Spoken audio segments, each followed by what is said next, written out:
Hello, hello, hello, and welcome to the Amanda Kaufman Show. We are so stoked to have you listening today. If I sound a little bit unfamiliar, it's because you are on the ball. My name is actually Rebecca, and I am coming in to co-host with Miss Amanda. Hello.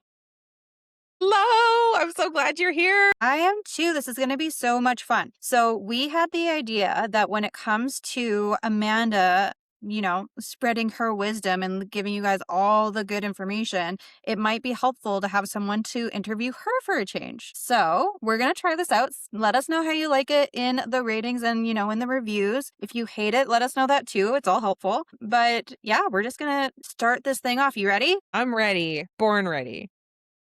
Okay, cool. Amazing. Well, Amanda, like when it comes to your person that you are helping, first off, can you just like give us a little bit of a description of like who that person even is? Yeah, so I'm usually working with an entrepreneur who is pretty successful already in terms of having made sales. They might have kissed six figures or they're getting really close to six figures in a service business. I like working with coaches, consultants, agency owners, service providers, people who help people for a living, and especially people who help people use it and are using like a consult to close. I love helping those folks because you probably have a premium service and you probably are doing something that's pretty impactful, which justifies the premium price. And so that's usually the person I'm working with, somebody who maybe they built mainly through networking and referral base and they're moving online. And you're just kind of feeling like you should be getting more enrollments by now, right? Given your effort, given the time, given the money, given the different strategies you've tried and the amount of energy you've put into it. I love helping that person to gain clarity so that they can do less and earn more. Do less, earn more. That sounds like something everyone would be kind of down for at this stage. Okay, that makes sense. And so Mhm. when you are helping people out these days, like what's the thing that's coming up for your clients and for your person this week?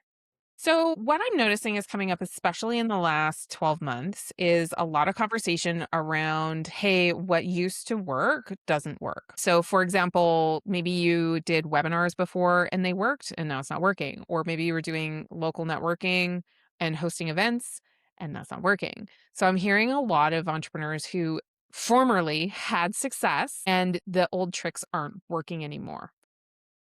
Yeah. Okay. And from your, vantage point, like what would you say is the number one reason? Is it just that the methods are outdated? Is it something to do with their messaging? Like what's the diagnosis or is it pretty like niche for each person? There are some universal things that I'm hearing. And the first thing I think is actually misdiagnosis.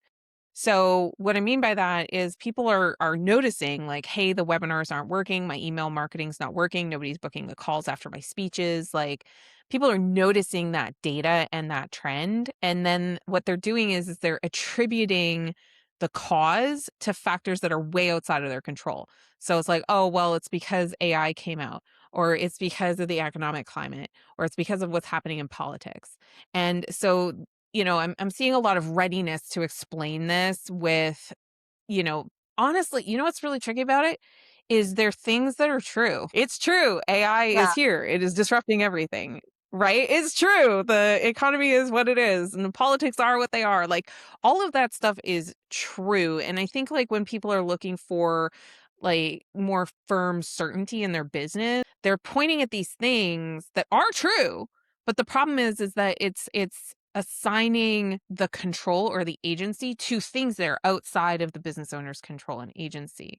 So what I'm noticing is because of that misdiagnosis, then the prescription becomes work harder, right? So it's like go to more events, hustle more, do another social media channel, open a Substack. That's huge right now, right? So like people are adding new strategies on top of a foundation that was a little rickety to begin with. So I think it's like misdiagnosis and then of course like the wrong prescription for the wrong problem. And what I think is usually happening. So yes, like is it a niche specific problem? Like is everybody a snowflake? Yes, your business is unique. You are completely unique and you are so, so, so, so special. But also there are some things that I notice that if we just address these, it really unlocks the next level. So one of those things is just checking in on like did that strategy work so good in the first place?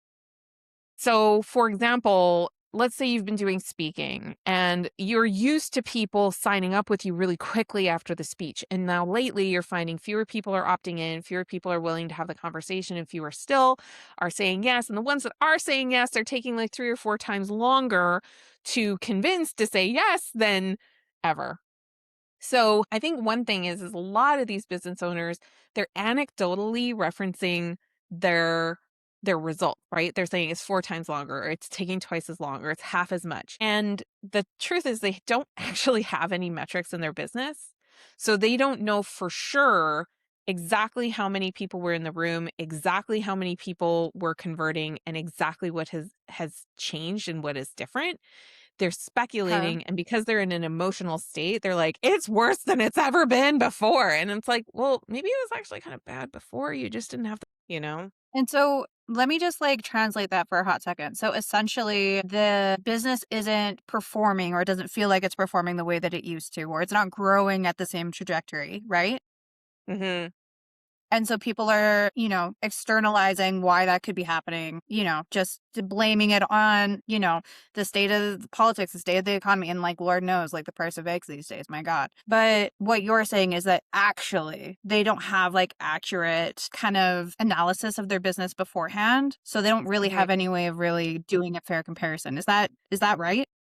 So, like, think about it this way. So, this is the metaphor that just came into my brain is imagine you've broken up with a guy, right? And I think we've all had a relationship. We have the breakup, right? What do we do right after the breakup? When things got bad enough that we had to break up, we basically look at the entire relationship and we're like, the whole thing was terrible. And that's an example of what I'm saying is like sometimes, depending on the story we want to tell in our mind, we see the data differently, right? And like before the breakup, you wouldn't look at the whole relationship as being off. At the breakup, you're like, wait, the whole thing didn't work, right? I think the same kind of thing happens when people are talking about their business. Like, number one, if you've got good metrics in place, you're going to see some of the indications that things are off track way before it's an emergency. Like way before it's an emergency. But because we don't have those metrics in place, when people usually realize it, unfortunately, is when their bank account is just screaming, or the amount of credit that they've got and trying to keep up with paying the credit back starts to really become painful. And at that point, I'm not saying it's too late, but I'm just saying it's like it's kind of late. So then what ends up happening is there's a lot of guilt and shame that comes with that. And so then when we look back on the past, it kind of taints things. It's like, well, it used to be so good. It used to be so working. It used to be this. And I'm saying, like, do you know that for sure? Like, do you have the data that says exactly that? Because the story sounds really good of it used to be good. It just got really hard. And then I worked really hard to try to fix the hard thing. And now here we are. And like, I know that story because I've lived that story personally, but I also know that story because I've worked with so many business owners that are telling me something pretty similar. And what's so interesting is when you start looking at the data, like you look in their CRMs, you look at the transaction data, and you check the facts of the story, so often what sounds like it was so stable and performing so well in the past, it was actually kind of a one-hit wonder. It wasn't a Um, sustained performance, or it didn't, maybe you had that one sale that was really rocking, but then everything after that, there was a little compromise in it. And because of that, I think that the story then becomes it's out of my control and I can't do anything about it. And that's where people get stuck. So here's a question for you, because like I already kind of know the answer to this because working in sales, metrics is like massive, but they're also the thing that any sales manager will have to pull teeth to get people to accurately do on a consistent basis. Mhm. Why the resistance to metrics? And if you had to recommend like a BAM, bare ass minimum level of metrics that you record, like what would you say to that newbie entrepreneur? Yeah, absolutely. I would say to like both the newbie and also the more established entrepreneur who is encountering a ceiling. Like stuck is stuck. Like if you're stuck at $250,000, it can feel exactly the same as stuck as zero. Like stuck is stuck. So if you're stuck, it's because we're not taking the actions that are going to affect the outcomes that you're looking for. That's it. That's all it is. Like in some ways, business is incredibly simple.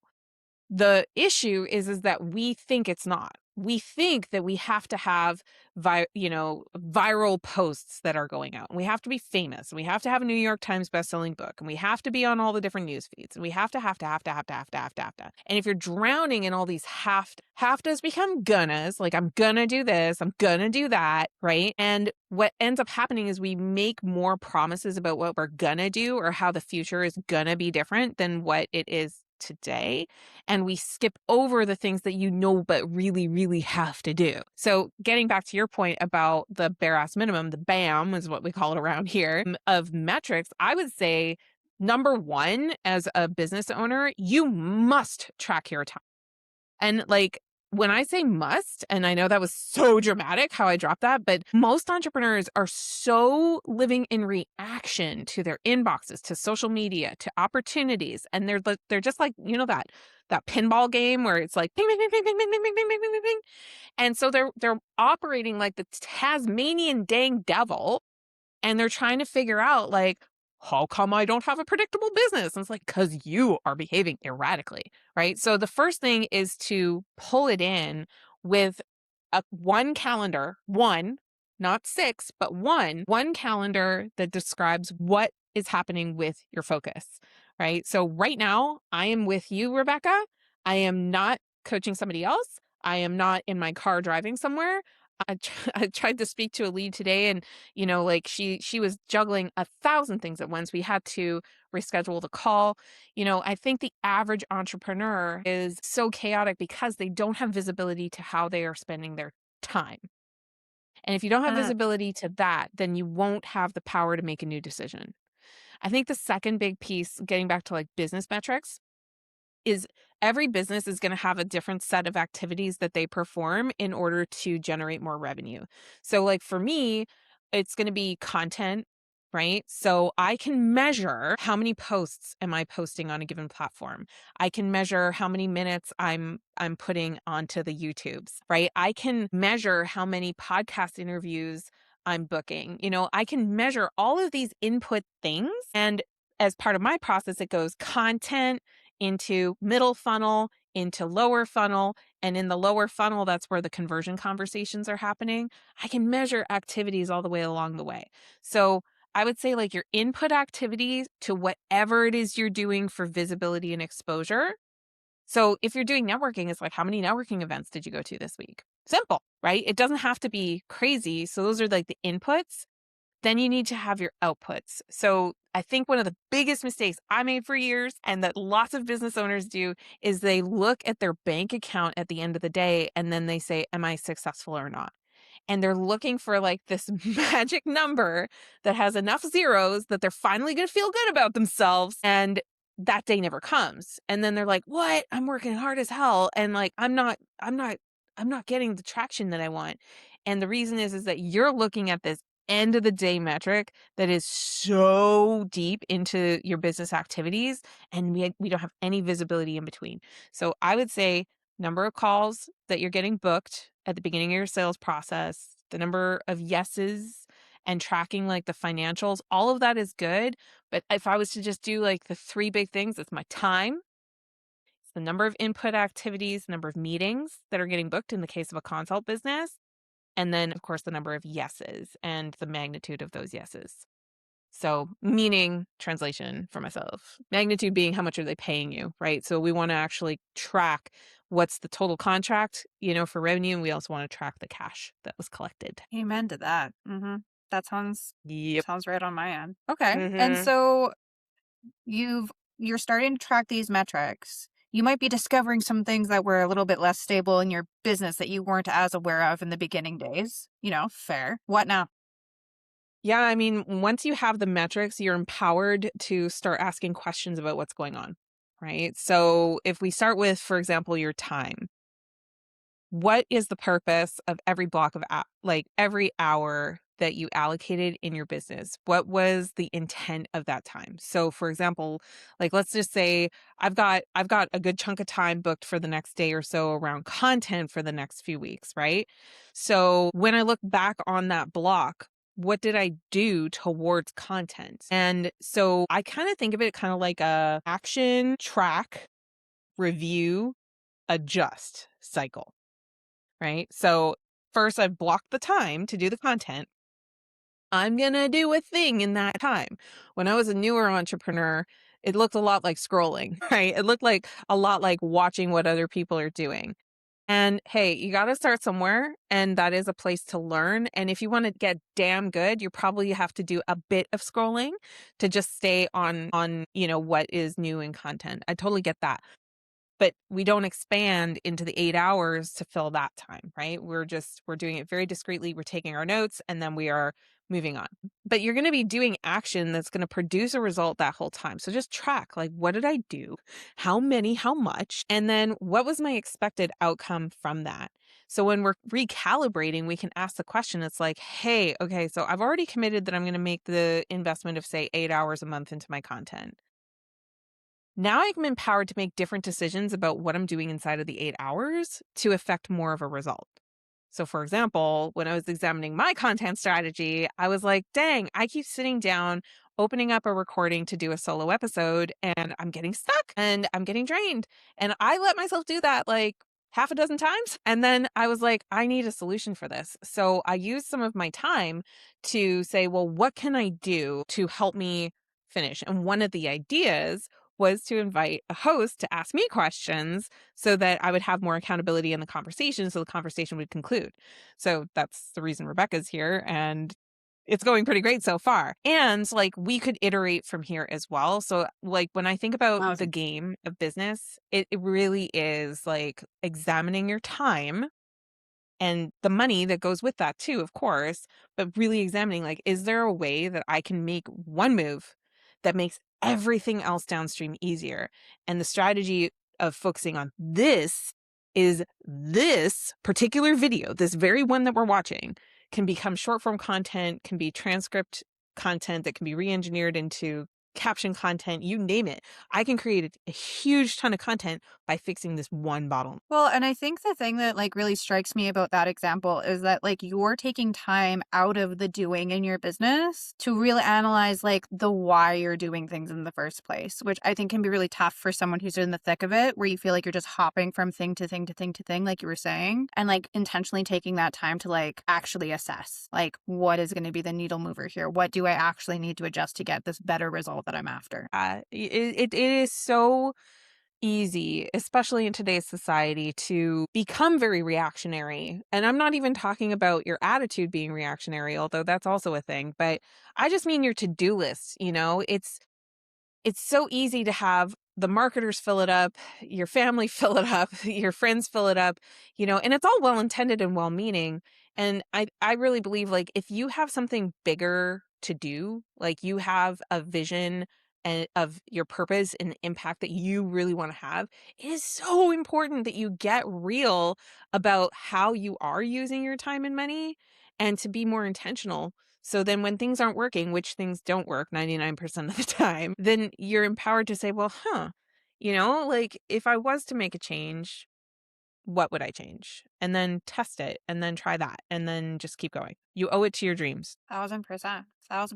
Okay. So I think to kind of wrap up this episode, when you're talking to that entrepreneur who finds that themselves in that space of just being stuck, whether that's their first $100,000 that they're ever making, or they're on their like fifth million, like wherever they are on that spectrum, like what's your like biggest takeaway that you hope someone takes from this episode? Yeah. So stuck is stuck, like we said. So the thing I didn't say that I want to also say is that shame doesn't really get you too far, right? So feeling shame about being stuck, feeling guilty about the decisions you made that led you to being stuck, like all of that, generally a useless emotion, except to tell you that something has to change. Right. So once you acknowledge that change, it really is like it's so surprising when you do pop the hood on your own business how much data you can actually extract from your business right now today without buying another software, without hiring a data scientist, without doing all this crazy stuff. And especially now that you've got like AI and Claude, you can like grab extracts of kind of downloads of CSV files and things like that, like data exports, and you can pop them into a folder with Claude Cowork, and you can tell Claude, like, let's go to work, let's build some dashboards, let's do a review of our history, and ask really powerful questions. So if you've been stuck, I think some of the questions might be like, how much has our most revenue generating client paid us, and what did they buy? Powerful, right? You could analyze transcripts from your sales conversation. Again, you can use AI to help you. But you can grab those transcripts and you can ask, like, what were the motivating reasons that people decided to say yes, or what were the reasons that people gave that they said no? You can use all that data and synthesize it to gain insights that give you ideas about what to do about the bottleneck. I think one of the third big thing I'll say is stop looking for an easy answer to a hard problem. So if it was easy peasy, breezy, beautiful to solve, then you wouldn't be listening to me right now. So I think, like, permission for it to be hard and permission for you to not already have the answer, and therefore the permission to seek from, again, like that introspection of the data, but also read more books, ask for more help, get into more community with people who've solved problems like this. Like, where there's a will, there is a way, and somebody has solved it. So that's my 3-1 thing. I love it. I love it. But honestly, I think that that is golden. And if your mind was just like a little bit blown by the different questions that Amanda was asking or the applications of the AI, you are not alone. Just as someone who is not data brained as much as all that, like, if you don't have that innately and you don't shame yourself on that either, like she said, get the help. Like, quite literally, just getting a different perspective on your business, just like having someone be able to be removed from the business can be massive. So yeah, I think I just wanted to lay that out there because you lay it out like it's so easy to think of those questions, but I'm like, I wouldn't have done that. Well, okay, and, like, to be fair, I didn't know how to do any of these things either until somebody taught me. So, like, I was with a client earlier today, and she was feeling bad about not being organized. She was feeling, like the overwhelm and, just, yeah, let's put it this way. She had a system that worked for her in a different context that when she goes to do it in business, it doesn't work. She ends up being the Tasmanian devil. And she was feeling really, really bad about it. And I said to her, I'm like, I did not come out of the womb organized. Right? Like, I had to learn that it was an issue. I had to learn my options for solving that problem. I had to practice with a couple of different solutions. And even then, like, Rebecca's smirking right now because she knows that in some ways I'm hella organized, and in other ways I am also a Tasmanian devil. It's all a spectrum, you know? It just depends on what, and I love business, so pretty organized in business, but Fair enough. Fair enough. Well, guys, I think we're going to wrap it up there. I hope you guys got a lot out of this episode. If you have any follow-up questions or things that you want to hear Amanda's like opinions on, if she has any knowledge that you want to pick her brain about, leave us a question in the reviews as well. We do keep a pretty close eye on those. So if you have anything, bring it to the pod. We would love to kind of hash it out for you and see if we can get some things answered. I love it. Great job on your first interview. Huzzah.